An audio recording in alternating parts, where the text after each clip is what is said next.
Hello বন্ধুরা, আদিত্য রবন্তী ব্লগের পক্ষ থেকে আমি তোমাদের সবাইকে জানাই স্বাগতম। তোমরা সবাই কেমন আছো? আশা করি সবাই ভালো আছো।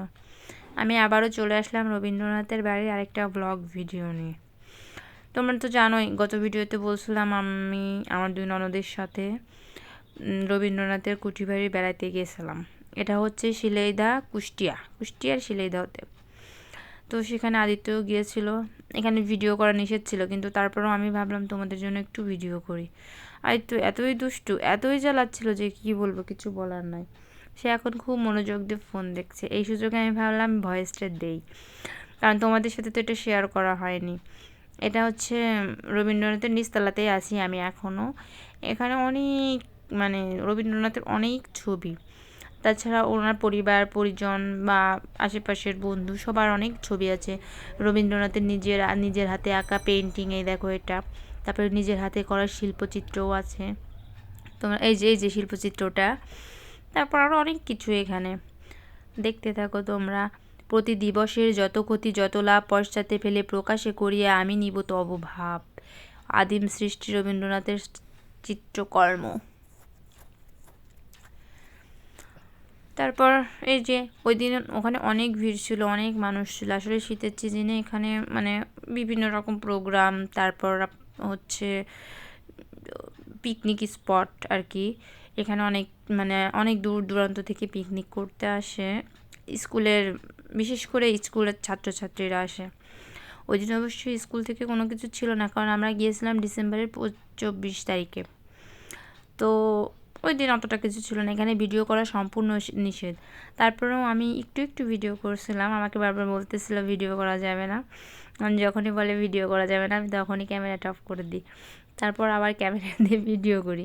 এই যে আমরা এখন দোতলায় উঠতেছি। এত সময় সব কিছু যা দেখালাম ওগুলো নিচতলার, এখন হচ্ছে দোতলায় উঠলাম। এই যে বামে দিয়ে ছাদের সিঁড়ি, ছাদেরটা বন্ধ। এই যে এখানে বন্ধ, দেখো এখানে ছাদে যাওয়ার সিঁড়ি। দোতলার এই যে প্রথম রুমটাতে প্রবেশ করলাম। বেঁচে থাকাকালীন সর্বশেষ ছবি এটি রবীন্দ্রনাথ ঠাকুরের, তার বার্ধক্যের ছবি এটা অ্যাকচুয়ালি। আর এই যে ছবি অঙ্কনরত রবীন্দ্রনাথ ঠাকুর, সে ছবি আঁকতেছে।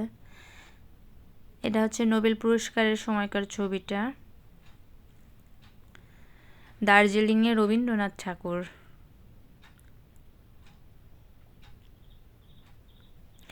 এই দোতলাতে একটা বারান্দাও আছে, এই বারান্দায় দাঁড়িয়েই সবাই বেশিরভাগ ছবি টবি তোলে।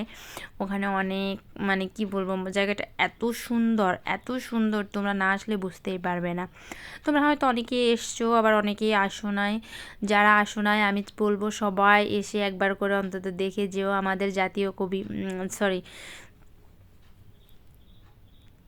বিশ্বকবি তিনি, তাকে বা তার বাড়ি দেখার একটা আকর্ষণ তো সবার থাকবেই। তোমরা সবাই অবশ্যই আসার চেষ্টা করবে। এই যে শিলাইদহে প্রজাদের সঙ্গে কবি রবীন্দ্রনাথ ঠাকুরের যে মত বিনিময় করতো তার একটা ছবি আছে। সে এখানে অনেক কিছু লিখে গেছে। এছাড়া রবীন্দ্রনাথ যে কবিতা লিখতো, এই কবিতাটি কিন্তু একবারেই লেখা হতো না, অনেক কাটাকাটি করার পর তারপর লেখাটা হতো। এরকমও কিছু ছবি আমরা ওখানে পেয়েছি। একবারেই তো সব কিছু সৃষ্টি হয়ে যায় না, একটু টাইম লাগে। এই যে তোমরা দেখো যে আমি এটার কথাই বলতেছিলাম, বলতেই সামনে চলে আসলো। ভিডিওটা করছি তো আমি 24শে ডিসেম্বর, বাট আমি হচ্ছে ভয়েসটা দিতে পারতেছিলাম না একটু ব্যস্ততার কারণে। এই জন্য আজকে ভয়েস দিলাম তোমাদের সাথে, এই জন্য শেয়ার করার জন্য আসলাম। এই যে দেখো রবীন্দ্রনাথ। আমি রবীন্দ্রনাথ ঠাকুরের বাড়িতে কয়েকবার গিয়েছি। গত 25শে বৈশাখের গত বছর না, তার আগের বছরও গিয়েছিলাম। আশা করি সামনের 25শে বৈশাখেও যাওয়া হবে। যে রবীন্দ্রনাথ ঠাকুর কর্তৃক ব্যবহৃত, এটা কিন্তু বাইরে আছে এই বোর্ডটা, ওই বারান্দায় আর কি রাখা আছে। এই যে আমি যখন বারান্দায় যাচ্ছিলাম তখন একজন বলতেছিল ভিডিও করা যাবে না, ভিডিও করা নিষেধ, যার কারণে আমি ক্যামেরাটা নিচে করছি, আমার অফ করতে খেয়াল ছিল না। এই যে অনেক রকমের আশেপাশে দেখো আদিত্য দেখা যাচ্ছে, অনেক কিছুই উঠে গেছিল, বাট কিছু করার নেই। দেখো তোমরা, অনেক লোকও হয়েছিল ওই দিন।